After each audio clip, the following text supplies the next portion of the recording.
2017 में इंडिया में एक ऐसा वर्ल्ड रिकॉर्ड बना जो गर्व करने के लिए तो नहीं है। दुनिया का सबसे छोटा सीरियल यहाँ पैदा हुआ इंडिया में, जिसका नाम था अमरजीत सिंह साडा। और बाकी सीरियल अलग, अमरजीत साडा केवल 7 साल का था जब उसने 3 खौफनाक। हेलो एवरीवन, मैं हूँ नेहा और आप देख रहे हैं नम स्टोरीज, जहाँ हम ऐसी सच्चाइयों को सामने लाते हैं जो दिल, दिमाग और ज़मीर तीनों को नम कर देती हैं। अमरजीत साडा का जन्म 1998 में बिहार के बगुसराय गांव में हुआ। अमरजीत के गरीब माँ बाप खुश थे जब उनके घर एक बेटा पैदा हुआ। उन्होंने सोचा था कि वो बड़ा होकर एक अच्छी ज़िंदगी जिएगा और जहाँ भी जाएगा वहाँ खुशियों की रोशनी फैला देगा। लेकिन हुआ बिल्कुल उल्टा। उसने लोगों की ज़िंदगी से रोशनी छीन ली और उनके आसपास सिर्फ दुख का अंधेरा छोड़ दिया। छोटी सी उम्र से ही उसकी अजीब हरकतें दिखने लगी थी। वो आसानी से गुस्सा हो जाता था और दूसरों को चोट पहुंचाने से नहीं डरता था। वो अक्सर गुस्से में रहता था और दूसरों पर बिना वजह चिढ़ जाता था और उन पर हमला कर देता था। वो अपने माँ बाप पर भी इसी तरह के टेंट्रम्स दिखाता था, उन पर चिल्लाता, उन्हें धक्का देता। लेकिन उसके माँ बाप उसका बचपना छोड़कर ये सब नज़रअंदाज कर देते थे। क्योंकि अमरजीत अपने घर का अकेला बेटा था, तो वो उसकी माँ की आंखों का तारा था। वो रोज़ सुबह अमरजीत के माथे पर काला टीका लगाती थी और कहती थी, किसी की नज़र ना लगे तुझे। अमरजीत की माँ का नाम था पारुल और उसने उसे बुरी नज़र से बचाने के लिए हनुमान मंदिर से एक तावीज़ बनाकर उसके गले में पहना दिया था। पर उनको क्या पता था कि लोगों को अपने आप को अमरजीत से बचाने के लिए तावीज़ की ज़रूरत पड़ेगी। लेकिन ये साफ नहीं था कि अमरजीत के इश्यूज़ का असली कारण क्या है, क्योंकि ना उसके परिवार और ना ही उसकी कम्युनिटी में कोई इतना समझदार या एजुकेटेड था कि अमरजीत की परेशानियों को समझकर उसकी मदद कर सके। 2006 में एक बार उसके 2 दोस्त शंकर और राजू उसे बुलाने आए खेलने के लिए। चल ना, तालाब में तैरने चलते हैं। राजू ने अपने दोस्त को मनाने की कोशिश की। अमरजीत चिल्लाया, नहीं, मुझे नहीं जाना। वो इतनी तेज चिल्लाया था कि उसके दोस्तों ने कभी उसको इतना गुस्सा होते हुए देखा ही नहीं था, कि वो दोनों उसके चिल्लाने से ही वहाँ से डरकर भाग गए। थोड़े दिनों में अमरजीत के पेरेंट्स ने भी ये चीज़ नोटिस करी कि वो ज़्यादा किसी से बात नहीं करता, बस चुपचाप रहता है। एक जगह बैठा रहता है, जैसे कुछ सोचते हुए बस एक जगह घूरता रहता हो। कम बोलता था, ज़्यादातर अकेला रहना पसंद करता था। 2007 में अमरजीत ने ऐसे खौफनाक कदम किए जो पूरी दुनिया को हिला देने वाले थे। और सबसे खौफनाक बात ये थी कि उसने एक इस तरीके से किए और उसका पहला शिकार बना उसका 6 महीने का कज़न। अमरजीत सिर्फ 7 साल का था जब उसकी मौसी मीना उसके घर आई और अमरजीत की माँ पारुल से कहा, मैं और मेरा पति बस 1 महीने के लिए शहर शिफ्ट हो रहे हैं, क्या तुम मेरे 6 महीने के बेटे को अपने पास रख सकती हो? पारुल ने कहा, इतने छोटे बच्चे का ध्यान मैं कैसे रखूंगी। मीना ने उसको बताया कि उसे पटना में डोमेस्टिक हेल्प का काम मिल गया है और वहाँ वो बहुत बिजी रहेगी। उसे अपने बेटे का ध्यान रखने के लिए किसी का सहारा चाहिए। पारुल ने अपनी बहन को समझाया, मेरी खुद की हालत बहुत टाइट है, मैं इतने छोटे बच्चे को कैसे पालूंगी। मीना ने अपनी बहन पारुल को यकीन दिलाया कि वो अपनी पहली तनख्वाह से कुछ पैसे बच्चे के लिए भेज देगी ताकि बच्चे के खर्च में कुछ हेल्प हो सके। आखिरकार पारुल को मजबूरन बच्चे को अपने घर रखना पड़ा। सब कुछ ठीक चल रहा था जब तक एक दिन पारुल को बाजार नहीं जाना पड़ा। जब पारुल लोकल मार्केट में सब्जियां खरीदने गई तो उसने अमरजीत को उसके 6 महीने के कज़न और दूसरे बेबी की देखभाल करने के लिए छोड़ दिया। जैसे ही उसने अपने कज़न को शांति से सोते हुए देखा तो उसके अंदर कुछ खौफनाक जाग गया। शुरू में उसने बेबी को पिंच करना शुरू किया, फिर थप्पड़ मारना शुरू किए। जब बच्चा चिल्लाने और रोने लगा तो अमरजीत को मज़ा आने लगा। अमरजीत उसकी चीखें सुनकर हंस रहा था, लेकिन उसके एक्शन जल्दी ही और शैतानी होने वाले थे। फिर उसने अपने छोटे कज़न के गले पर हाथ रखा और ज़ोर से दबा दिया। बच्चे को सांस लेने में तकलीफ होने लगी और बच्चे को रोते हुए सुनकर उसे बहुत खुशी मिल रही थी। एक ठंडी और चिलिंग स्माइल के साथ अमरजीत ने बेबी को गला दबाकर मार दिया। उसके बाद वो उसे एक पास वाले जंगल ले गया। वहाँ जाकर एक ईंट उठाई और उसके सर पर एक जोरदार वार किया। उसने इतनी तेज उसके सर पर मारा था कि वहाँ जैसे खून का गुब्बारा फूट पड़ा। और ये खून देखकर भी अमरजीत को कोई गिल्ट नहीं बल्कि खुशी और शांति महसूस हो रही थी। उसके बाद उसने उस बच्चे को घास से ढका और वहीं छोड़ दिया और घर ऐसे वापस आ गया जैसे कुछ हुआ ही ना हो। जब पारुल बाजार से वापस आई तो उसने अमरजीत से पूछा कि बच्चा कहाँ है। अमरजीत ने हंसते हुए कहा कि उसने बच्चे को मार दिया है और जंगल में जाकर दबा दिया है। उसके बाद वो पारुल को उसी जंगल में ले गया और अपनी माँ को दिखाया कि उसने बच्चे को कहाँ दबाया था। अमरजीत ने अपनी माँ से कहा, मैंने उसका सर ईंट से कुचल दिया है। अमरजीत ने बहुत ही प्राउड के साथ अपने फादर को भी ये बात बताई जब वो रात को काम से वापस आए।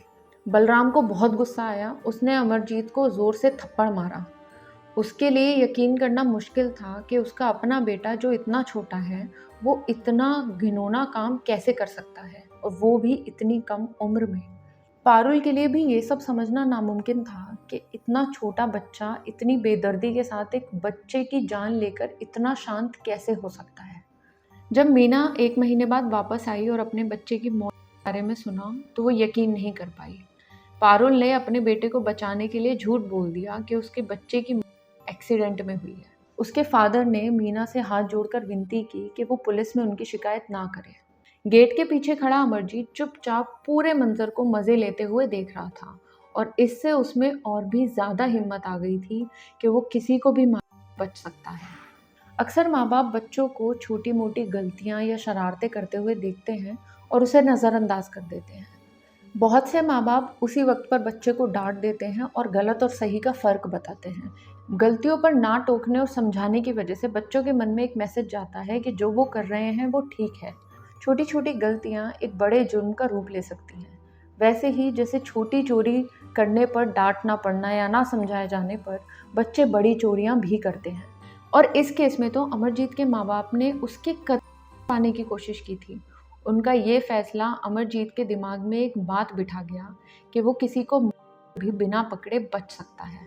1 साल तक सब कुछ ठीक चलता रहा। बस वही अमरजीत अपनी गुस्सा और टेंट्रम्स दिखाता रहा और उसके माँ बाप इग्नोर करते रहे। 1 साल बाद पारुल ने एक बेटी को जन्म दिया। घर में सब लोग खुश थे, लेकिन अमरजीत को अपनी छोटी बहन के साथ अपना रिश्ता समझने में दिक्कत हो रही थी। उसको उससे कोई लगाव महसूस नहीं होता था, या फिर ये कहना गलत नहीं होगा कि अमरजीत के मन में किसी भी रिश्ते को लेकर कोई जज्बात नहीं थे। 8 साल का अमरजीत घंटों तक बस अपनी बहन को घूरता रहता था और अमरजीत को अपना नेक्स्ट विक्टिम मिल गया था, उसकी खुद की छोटी बहन। एक सर्दी की दोपहर जब उसकी माँ थोड़ी देर के लिए सोना चाहती थी तो उसने अमरजीत को अपनी छोटी बहन का ख्याल रखने को कहा। जब पारुल नींद से जागी तो उसने अपने बेटे के चेहरे पर एक शैतानी मुस्कान देखी और वो एकदम समझ गई कि अपनी बेटी को अमरजीत के साथ अकेला छोड़कर उसने बहुत बड़ी गलती कर दी थी। वो जल्दी से उठकर अपनी बच्ची के पास गई और ज़ोर ज़ोर से चिल्लाकर रोने लगी जब उसने अपनी बेटी को हुआ पाया। अमरजीत ने अपनी बहन की गला ले ली थी। जब उसके पेरेंट्स ने उसे मारा पीटा और पूछा कि उसने अपनी बहन को क्यों मारा, और अमरजीत ने बहुत ही ठंडी और चिलिंग स्माइल के साथ बोला, ऐसे ही, और बस लगातार अपने पेरेंट्स को घूरता रहा। इतना ब्रूटल मर्डर के बाद भी उसके पेरेंट्स ने पड़ोसियों की बात नहीं सुनी और पुलिस में इन्फॉर्म नहीं किया। सब लोग हैरान रह गए थे जब अमरजीत बोल रहा था, मैंने उसे मारकर क्या गलत किया, मुझे तो उसे चीखता देखकर बहुत मज़ा आ रहा था। अब गांव के सभी लोग अमरजीत को डर की नज़रों से देखते थे। एक 8 साल के बच्चे से लोग डरने लगे थे और उसके पेरेंट्स से भी बात करने से बचते थे। लेकिन अमरजीत दूसरों के रिएक्शन या बिहेवियर की परवाह ना किए बिना अपनी ज़िंदगी जीता रहा।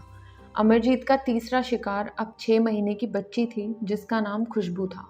अमरजीत और खुशबू का पहले से कोई रिलेशन नहीं था उसके बाकी 2 विक्टिम्स की तरह। एक दिन अमरजीत ने देखा कि खुशबू लोकल स्कूल के बाहर स्ट्रोलर में सो रही थी जब उसकी माँ चुनचुन देवी कुछ काम से बाहर गई हुई थी। अमरजीत ने बेबी को उठाया और पास वाले जंगल में ले गया, जहाँ उसने उसके चेहरे पर पत्थर से वार करके उसकी जान ली थी। उसने फिर वैसा ही किया, उसकी बॉडी को घास में दबा दिया और वहाँ से चला गया।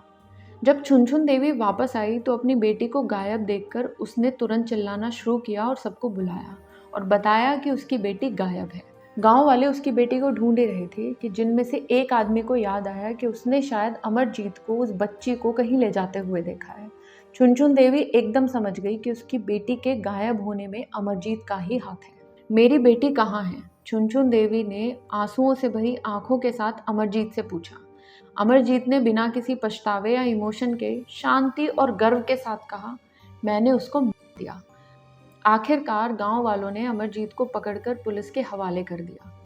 जब भागलपुर पुलिस स्टेशन के officer in-charge inspector Shatrughan Kumar ने अमरजीत से पूछा कि क्या उसने खुशबू को मारा है, तो अमरजीत ने बड़ी शांति से जवाब दिया, मुझे एक पैकेट बिस्किट दो, मैं फिर सब बताऊंगा। इंस्पेक्टर उसके इतने बेशरम और कोल्ड एटीट्यूड को देखकर हैरान थे। पुलिस ने उससे पूछताछ की और तीनों कबूलनामा उसने दिया, लेकिन इंडियन लॉ के मुताबिक उसे सज़ा नहीं दी जा सकती थी क्योंकि उस वक्त वो सिर्फ 8 साल का था। साइकाइट्रिस्ट ने अमरजीत का इवैल्यूएशन किया और पाया कि वो कंडक्ट डिसऑर्डर से सफ़र कर रहा है। कंडक्ट डिसऑर्डर सीडी एक बिहेवियरल और इमोशनल डिसऑर्डर है जो अक्सर बच्चों में देखा जाता है।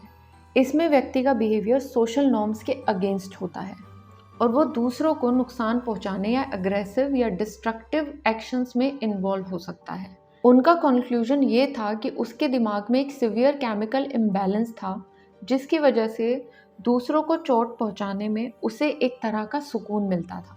उसके अंदर राइट या रॉन्ग का एहसास नहीं था। पुलिस का मानना था कि वो छोटे बच्चों को इसलिए टारगेट करता था क्योंकि वो उससे कमज़ोर थे और अपने लिए लड़ नहीं सकते थे।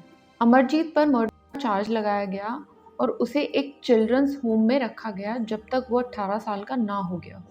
सिर्फ 8 साल का बच्चा इतनी ब्रूटैलिटी से मर्डर कर सकता है, इस बात ने पूरे देश को हिला दिया और ये खबर इंटरनेशनल हेडलाइन बन गई। कुछ रिपोर्ट्स के मुताबिक अब 26 साल के अमरजीत ने अपना नाम बदलकर समरजीत रख लिया है। शायद वो आज भी इंडिया की सड़कों पर बेफिक्र घूम रहा होगा। अमरजीत का केस बहुत सारे सवाल उठाता है। बच्चों की क्रिमिनल रिस्पॉन्सिबिलिटी और यंग ऑफेंडर्स के लिए रिहैबिलिटेशन प्रोग्राम कितने इफ़ेक्टिव हैं। ये कहानी सिर्फ एक शॉकिंग केस नहीं है, बल्कि एक शांत वार्निंग भी है कि बच्चों की मेंटल हेल्थ, उनके बिहेवियरल पैटर्न्स और इमोशनल डेवलपमेंट पर समय समय पर ध्यान देना कितना ज़रूरी है। अगर हम छोटी उम्र से ही उनकी प्रॉब्लम्स को समझकर सही गाइडेंस और सपोर्ट दें तो इस तरह के भयानक केसेस रोके जा सकते हैं। और ये थी दुनिया के सबसे छोटे सीरियल की कहानी। अगर आपको वीडियो अच्छी लगी तो इसे लाइक और शेयर ज़रूर करें और चैनल को सब्सक्राइब करना ना भूलें। मैं आपसे मिलूंगी एक और माइंड नमिंग केस के साथ नेक्स्ट वीडियो में।